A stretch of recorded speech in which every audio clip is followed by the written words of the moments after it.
What up, though, y'all? How y'all living? Man, I came across this little thing with Gene Deal. You know what? Check it out. Juan-O's world. My baby mama trip, she been going through my phone. Tired of me cheating, I can't leave these hoes alone. Minute recess. Here is something that not a lot of people are talking about. Gene Deal was here at the court building. I interviewed him in the elevator, and then shortly after that, he got into an altercation with a YouTuber, a friend of mine now who I know, called Diddy. Diddy was harassing him the day before, calling him all these names, calling him Uncle Phil. There's a video you can see, and apparently he punched out and knocked out Diddy yesterday to the point where they told Gene. Hey, they're white people who just made black friends.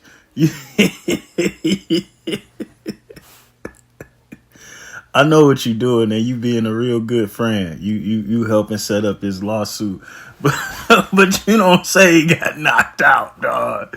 You ain't supposed to admit that. Deal not to come back for a few days. Deal ended up knocking out one of the reporters. I'm not the type Check this out. that you can come up on like. Bro, listen. You're not gonna tell me what to do. You can't come up on me. Bro, listen. If you come up on me, I'm gonna knock you. That's what I say. No, bro, shit. I said I'm a bitch. You gonna misgender me now? Now it's anti-Asian because I'm Asian. So now you harassing me. I'm protected by anti-Asian. Go down the road. Now you're misgendering my. Now that's New York for you. But that also shows you a problem. You got two black men having a disagreement and she comes in with her Asian rights. And that's a problem. Because why we don't have them same rights as Americans? But I'm going to leave that alone out this topic. But what caught me about this is Gene Deal don't seem no better than Puff. At all. For you and some dude got into an altercation up there. Like, what's the backstory behind that before we get into everything else? I wouldn't call it an altercation, you know what I'm saying? Because that means somebody is capable of challenging you on your level. Oh, like Diddy. Like you were saying about Diddy. So why would you be having a discrepancy with someone that's not on your level? That's not manly. Men don't get stripes for responding to or taking advantage of or picking on smaller people, no matter what it is they do. If they didn't physically put their hands on you or your child or your woman, men get no credit for that. I don't know about you, Gene. What happened is that you get these YouTubers, you know what I'm saying, who want to make contact with you by yelling, screaming, and hollering and thinking that you gotta answer their questions. And they talking to a grown-ass man like he's some kind of child or hollering at some kind of... But answering YouTubers' questions is what got you here, bro. But let's continue. You on a YouTuber's channel right there that asks people all kind of questions. Salacious ones, controversial ones, criminal ones. Animal. See, I come to that court because I'm trying to see this thing through. You know, I don't care what nobody say. I'm the one who initiated this whole thing and started talking about this dude's behavior, his attitude, how he was treating people, what he was doing, way before any of his employees. And you also stood around him while he treated people bad. Wasn't that you? You were still guarding him when the Usher stuff happened, right? And that was before all these other things that you speaking on. You were still guarding him when you claimed he was beating on women or whatever it was. You was still his security guard. Even after you bodyguarded for women who claimed that he assaulted him, you went back. So before anything, I took all the ridicule, you know, from everybody. You know what I'm saying? If you was watching the internet when I first got on here, they was talking about, yo, this bum ass ex-bodyguard. I didn't have this and I didn't have that. I didn't do this and I didn't do that. But then when the facts started coming out that I was a New York State parole officer with my college degree, had my own house, own apartment, was given another house by my family, and they started seeing that I was one of the leaders and the founders of the same gang, which Puff came out of. I helped and I started Slicking the Family. You know what I'm saying? All these are Harlem crews. How you start Slicking the Family and your name not Slick? And then and then if you claiming ownership of the gang that raised Puff, then you kind of claiming ownership of some of his activities.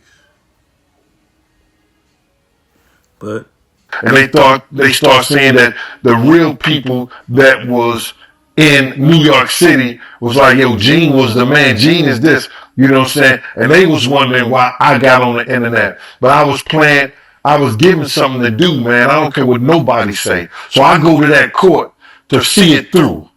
You understand? I go to that court to make sure that I'm going to see the people that I love who got hurt behind this dude, that we get justice. And I just want to be there to see it. I didn't come there for somebody to be calling me out my name, talking all that, saying things that's irate. Yo, listen here. I'm a grown-ass man. Sound really like Diddy right there. So somebody disagree with you or got something to say, it's time to put hands on them, huh? I raised 3 girls to be adults. You just can't talk to me any kind of way. Hold on, now that's something that's bothering me. It's a lot of people who had a hand in kids growing up. Kids gonna grow up whether you help them or not. To say you raise somebody, make you an adult, doesn't. How you act and carry yourself when it's time to be an adult does. And look how you handled yourself. Or say whatever you want to say. Because then when we see each other, then express yourself as a man. So here this dude hollering, saying, call all kind of epithets, saying all kind of belligerent curse words, saying all kind of shit to me. And I'm like this. I'm like, yo, I played it cool when we was outside. Then when we got into the court, it was a whole different situation. You understand? It was a whole different situation. I went to him, I said, yo, bro, you had a lot of stuff to say outside. You understand? Yo, I got a lot of stuff to say now. That's what he said. I said, well, what you got to say then? He said, yo, you got questions to answer. And for who? I said, if you want me to answer questions, do interview. I got a booking number, then you do interview. I'll answer any of your questions. I ain't got no problem. And that's where it get funny at, like, all your bookings is about this Diddy thing. But you say you leading something different. You leading a charge to make a change. Or you trying to help people? Are you really trying to help people? Or are you trying to get famous and create a career for yourself outside of the one you already have? Because it's clear you like the lights, camera, action. That's pretty clear. Of answering anything that you want to know. All you got to do is pay my fee and I'll be there. He said, well, you ain't going to... Sounds prostitutional to me. Tell me how to get the contact. As soon as he said that, and he came like he was coming close to me, I took it back to 92. Wu-Tang.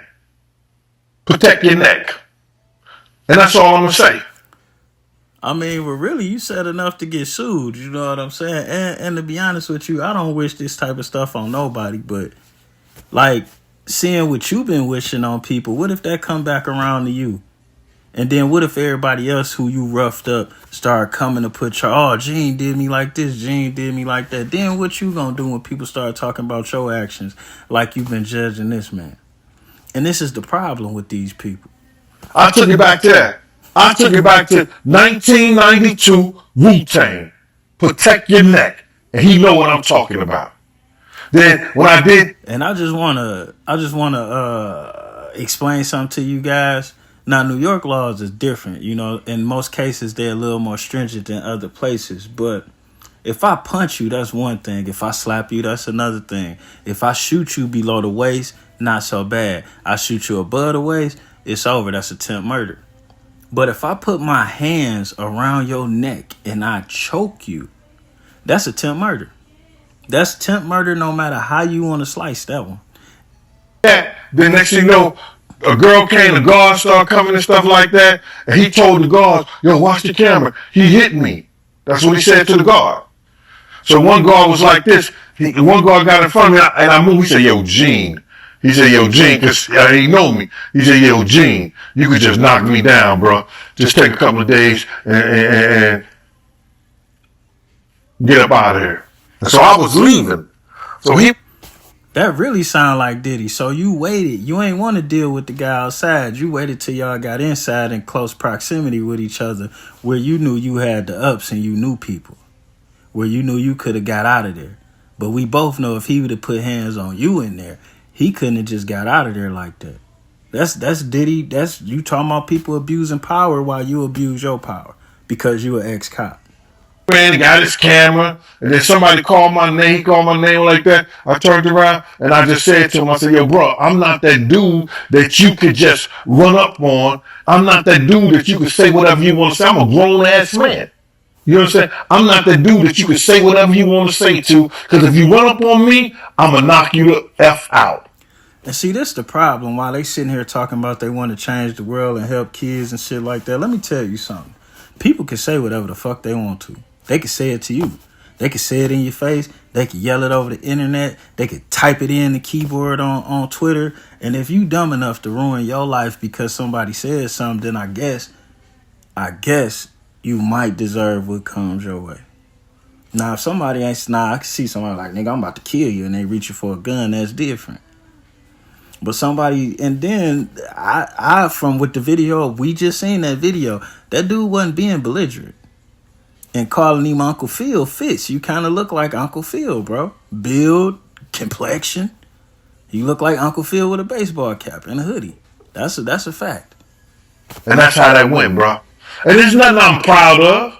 You understand? But you don't talk to grown men. I don't care what kind of YouTube show you got. I don't care what kind of, you want to go viral, you want to do this and you want to do that. You conduct yourself as a gentleman. You want to call yourself a reporter. You don't see all the reporters who went to school. You don't see all the reporters who got their degrees, who got, who worked up the ladder to become who they are. Yelling and screaming and cursing and saying all kind of crazy shit to people. You don't see that. But if that's what you choose to do, you choose to do that, bro. But I'm not the one you going to do that to and then think he's going to be all right to get on the elevator with me. I don't care where we at. I don't care where. Nah, he got to be the dumbest motherfucker in the world. He helping that boy lawsuit like tremendously. I don't know what to say about this guy. Yeah, what we got to do, we going to get it in. And I'm too grown and too old for that. But you're not going to talk to me any kind of way. And you ain't going to say whatever you want to say to me, bro. You know what I'm saying? You're not going to disrespect me as a man and think it's all right to do that because you got a YouTube show. Because you want to go viral, you want to do like that. You be ending up. I want to go to the next subject, man. Let's go to the next one, bro. Because this is going to go somewhere that it shouldn't even go, bro. On the for real. We all too grown for this shit, bro. But I'm not to be disrespected, and I'm not going to disrespect nobody else. You feel me? Right. But what makes your respect more valuable than somebody else? You didn't have to be at the Diddy trial. You knew what was going on down there. You know, it's all kind of people trying to get a story the same way you trying to get an interview. Like, what do you expect? This is the problem with the world. Everybody want to piss in a pool, but then want to swim in a pool with no piss in it. It makes no sense. Makes no sense. Yeah, but before we move on, man, let me just add one more thing to this. When Miss Wallace asked me to get on Nick Bloomfield documentary, I got on Nick Bloomfield documentary. That was like in 99. Somewhere around there. I got an A&E documentary, 2001. I got on VH1, MTV. All these was in the early 2000s before there was even a YouTube telling the story. You understand? I sat down with each one of those crews about anywhere from 3 to 5 hours telling them everything. Telling them everything. That's why. But if you just want to go viral, remember, you got to protect your neck. Now, how would you feel if people was threatening your life because you just want to do interviews? You know, I don't know what's up with that guy D Not, but I'd have stabbed the shit out of Gene Deal ass. I hate big niggas like that. You know what I'm saying? He'd have never got the chance on Juan-O. But with that being said, I guess you should watch out because there's people out here enforcing the law that they'll never follow, like Gene Deal. And we out of this bitch, bro.